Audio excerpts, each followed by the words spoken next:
In ancient times, in the year 1235 AD, young women considered witches were captured and taken to be executed in front of all the people. A religious leader, holding the Book of Solomon, uses the knowledge written in it to pass sentence. Some of them who practiced only simple witchcraft confess their wrongdoings, but one of the witches, who has one blinded eye, tells the priest that he will burn in hell. However, he is not intimidated and orders them to be hanged for death. The three witches are hung over a bridge and then submerged in the river.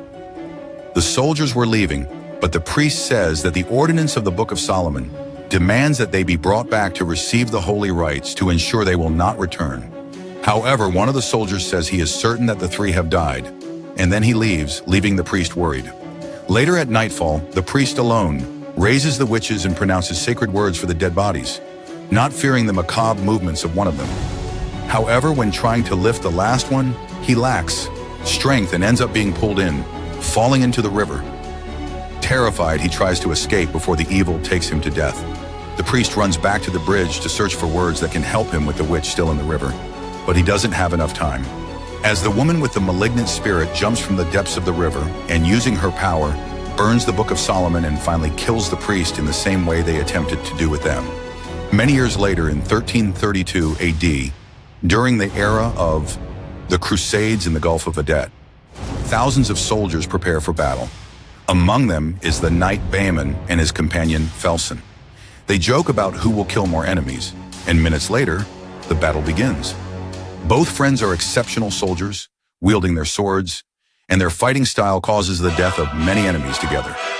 Over the following years, they fought many wars, always emerging victorious from their battles against the enemies labeled as profane. No matter the hour, day, or season, they were ready to wage war for the cause, where those deemed enemies of God were punished with death. In one of the battles in 1344, Bahman and the army invade the city of Smyrna, and upon entering into confrontation amidst the fog, Baeman does not recognize the enemy and ends up plunging his sword into a woman. He and his comrade realize they have just massacred a defenseless city. The next morning, Baeman confronts the leader sent from the church regarding the atrocity committed by killing women and young people. The church spokesperson says he follows what the voice of God commands him to do, but the knight questions if it is really God who is directing him.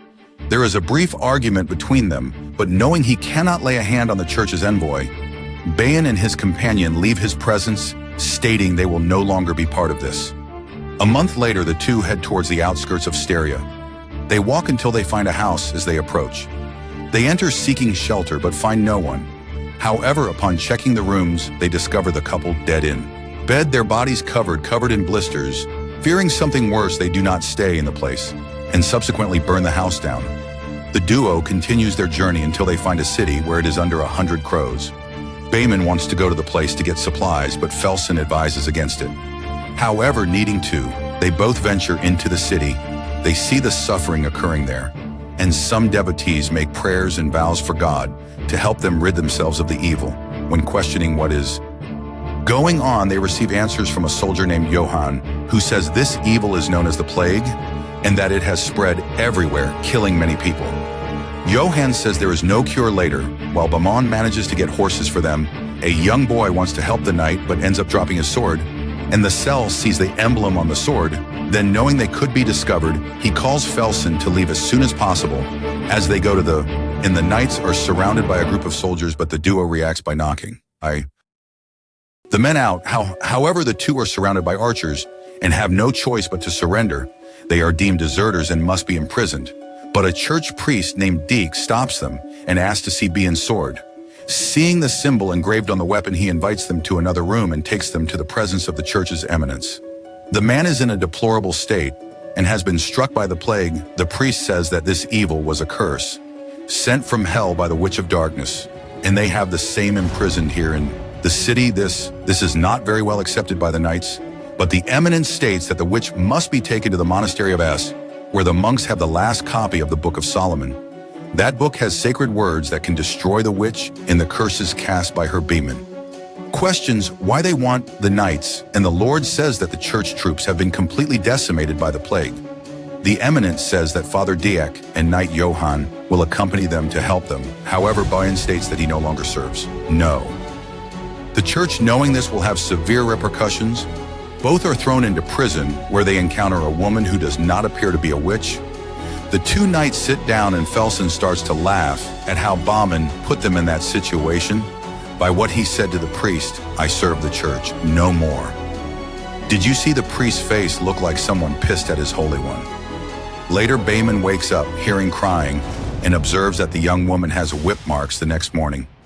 He talks to the priest and says they will take the woman to the monastery. Shortly thereafter, they devise a plan in the path they will take. But Johann warns about the road that goes through the forest on the way, saying that men who went there and got lost never returned. Man asks if the priest knows of anyone who has made the journey to SRA, and he takes them to Hagar, who is imprisoned for deceiving people. Bauman offers freedom and forgiveness to Hagar in exchange for him guiding them to the monks' monastery. The knights go to find the sleeping witch, who the priest says he put a sedative in her food, but as they get closer, she attacks them fiercely. Fortunately, Felsen and Bauman grab her and knock her out. They place her in a cell in the cart and begin their journey. Meanwhile, in the Eminence's room, the doctors finish the treatment as the man has died during the journey. Johann questions the priest about the young woman they are carrying, and the priest says that she was found wandering alone, uttering strange words. Johann questions whether that was how they deduced she was the witch, but the priest explains that after 15 days of her arrival, the plague spread in her city, just as in the others she visited. Johann says that in his village the girl was not seen, but still the plague reached them, which counters Dielak's story. The knights converse and Felsen alerts Bauman that they are being followed, so they prepare an ambush. The knight that follows them comes across only the cart ahead, but is surprised shortly after Bauman asks who the young man is, and he says his name is Kay, the son of an honorable knight who lived in the church as an apprentice, an altar boy. The young man offers his help, and in exchange he wants the knights to test him so he can be approved as a new knight. Felsen laughs at the young man who, not liking the insult, retaliates with nasty words. Felsen decides to teach the young man a lesson, and they both fight with their swords. Kay tries to prove that he is ready to join them, but Felsen does not give the young man chances and shows that his experience surpasses him. Bauman stops the fight, and then they decide to leave, taking Kay with them later. Bauman brings food to the witch, who calls him over to talk. He questions her if it was the priest who hurt her, and she replies that it was. She asks what they will do with her, since in her village a simple little girl was accused of being a witch and was thrown into the river for a cruel death. However, she survived, and her end was to be thrown into a bonfire. Seeing fear in the young woman's eyes, Bauman assures her that she will have a fair trial, giving his word that none of those cruel deaths will happen to her. When he returns to the others, Deke asks if he spoke to the witch, warning him that he must not listen to her, since the witch will try to corrupt them. The first watch is Johann's, but soon the priest comes to replace him. Johann is leaving when the crying young witch begs him not to go, but when he approaches the cart, the woman pulls him towards her, and when the priest goes to help him, she takes his cross and stabs him in the hand. The others run to them, but upon erring, find that the young woman has escaped. They search for the witch and end up arriving in a village. Suddenly, a woman runs through the village square, and when they surround her, they realize she is not who they are looking for, seeing someone running to another location. They quickly follow her. They arrive at a trench area with corridors and a small maze. Kay comes across a mass grave in Bauman, and Felsen find another nearby. However, Johann hears what seems to be the voice of his deceased daughter, and hallucinating, he follows it, unfortunately, no longer seeing. Reality calling out his daughter's name. He lunges at the startled Kay, fatally wounding him in the chest with his sword. When the others arrive, Kay explains what happened, saying that the soldier no longer saw him, but spoke the name of a girl. Felsen finds the young woman still attempting to escape while fighting, but Bauman throws her against the walls. The young witch shows she is scared and pleads for them not to take her to the priest the next morning. The knights and the priests hold a farewell ceremony for Johann. After that, Dale, Zach tells Bauman that it was the witch who killed his companion and warns him to alert the others to be careful with what they say, for the witch hears and will use each one's weakness against them. The knight does not give much credit to what the priest says and leaves, and then the witch smiles ironically at Deke. The group continues their journey and finally arrives at the crossing of the Bridge of the Gorge, but the bridge is worn and may collapse when they are crossing. It courageously, Beeman goes ahead and manages to cross, and then asks the other to cross, first with the horses. After that, they prepare to cross the cart with the witch inside and almost fall into the abyss. While doing so, Kay is left hanging, but he cannot hold on to the ropes and lets go. Fortunately for him, the young witch catches him by the arm with a strength not normal for a young woman. Minutes later, the group manages to safely bring the cart over before the bridge completely collapses. Finally, they reach the entrance of the forest, and with no other path to follow, they go straight ahead. The forest is covered in dense fog, and they can barely see where they step. Bauman says they will camp there until the fog passes later. Hagar wanders through the night armed with a crossbow to kill the witch, fearing that more people will die. Bayman and Felsen interrupt him, but soon after the witch lets out a loud howl, and then wolves can be heard in the distance, along with strange noises, realizing that wolves are approaching. Bayan orders them to kill as many as they can. The group is attacked, but they all fight against the beasts until none remain. More howls can be heard, so Bayman orders a retreat. Unfortunately, while riding, Hagar is thrown from his horse and soon surrounded by wolves that are not really normal animals. The pack mercilessly attacks the man and kills him. The next morning after leaving the forest, Min grabs the crossbow and wants to shoot the witch, but Dale Zach does not allow him to do so. However, he does not care about the priest's desire and knocks him down. However, Felsen stops him and shows him that their destiny is near. Hours later, the group arrives at the entrance of the monastery, but no one welcomes them. Kay enters through a small opening and opens the door for the others to enter. The priest leads them to the chapel, thinking the monks will be there, but in reality they are all dead due to the plague. Diak hopeless kneels to plead for mercy from God, but when Bayman interrupts him, a monk still lives and completes his prayer. The priest approaches him, and the monk points to the sacred book, then finishes dying Deal.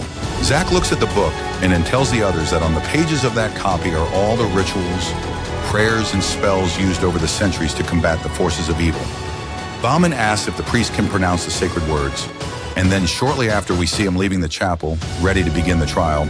However, the witch begins to speak, saying that for millennia the church has killed her people brutally, but she thanks them because the church itself has caused more deaths than the plague. The priest begins the ritual, but the witch, having wounded his hand, inflicts considerable pain on him. Bayman tries to stop her, but she pronounces words said in war, stunning everyone, as it is impossible for a witch to know. Knowing that the young woman is not actually a witch, Del Zach initiates an exorcism ritual. This disturbs the evil within the young woman, who transforms into a more terrifying form, and using her power burns the cart and melts the metal, freeing herself afterward. The evil follows towards the priest to stop him, and the knights cannot stop the enemy. The priest burns the demon with holy water and continues the ritual, but the creature, having wings, flies to another dark part of the monastery. The group then tries to regroup and prepare an attack plan. Bayman asks young Kay not to continue, but the young man is determined to follow his oath, even if it could lead him to death. Therefore, Bayman decides to consecrate him as a knight of honor. The four then begin the search for the demon, believing it could have escaped at any moment during their journey. But for some reason, it chose to be there in the monastery. They analyze the path they have taken, and the men who wanted to free or even kill her. The demon killed. This leaves them fearful, as they now have to discover what the malignant being planned. Bayman goes ahead and uses torches to light the way and observe what the plague has caused to the monks. Meanwhile, outside the monastery, shadowy flying beings emerge from a dense dark cloud and fly over the temple. Unbeknownst to them, a dark being enters the body of one of the dead monks, while the priest discovers that his brothers were copying the Book of Solomon, trying to spread the sacred weapon so that everyone could combat evil. At last, Bayon realizes that the demon wants the book, which is why it made the young woman pose as a witch, knowing that she would be taken to those who had the wisdom of Solomon. Dilzak fears that if the book falls into the demon's hands, there will be darkness and eternal dominion of evil over the world. The voice of the malignant being echoes in the library of the chapel, and everyone goes to where it is. It is now fully transformed, having the body of true evil. From the high ceiling, it thanks the group for bringing it there. And when the priest begins the exorcism, it throws objects at the group and then burns the copies of the book. When the knights rise, they realize that the bodies of the monks have disappeared soon. They begin to emerge from the darkness, wanting to kill the priest, for his words can weaken the infernal being. They discover that the monks are now under the dominion of evil and even crawl along the ceiling. The knights fight against the enemies and defend the priest from death. Behmen discovers that they need to cut off the heads to destroy the evil within the monks. And knowing this, Felsen and Kay do as Behmen said, Father. Dee continues to pronounce the sacred words while the others fight against the many possessed monks that emerge. They have a lot of difficulty, and one of the possessed monks ends up wounding Felsen in the back. The knight defeats his opponent but falls to the ground as if dead. Unfortunately, the unprotected priest is surprised by the demon, who mercilessly breaks his neck just when it was about to grab the book. Behmen burns it with holy water, which infuriates the evil. The creature from beyond grips Bond's neck, saying it will destroy every remnant of the book and anyone who stands in its way, suddenly before the worst can happen to Behmen. His still-alive friend Felsen grabs the creature from behind, saving his friend from death. However, the evil is powerful, and this time grabs Felsen with its wings, and unfortunately it burns him until he turns to ashes when it turns its attention back to Behmen. The young Kay surprises the enemy and continues to proclaim the sacred words of the ritual, which angers the demon. It tries to kill the young man, but Behmen stands in front and drags the creature against the wall, pinning it with 2 blades while Kay proceeds to finish the prayer.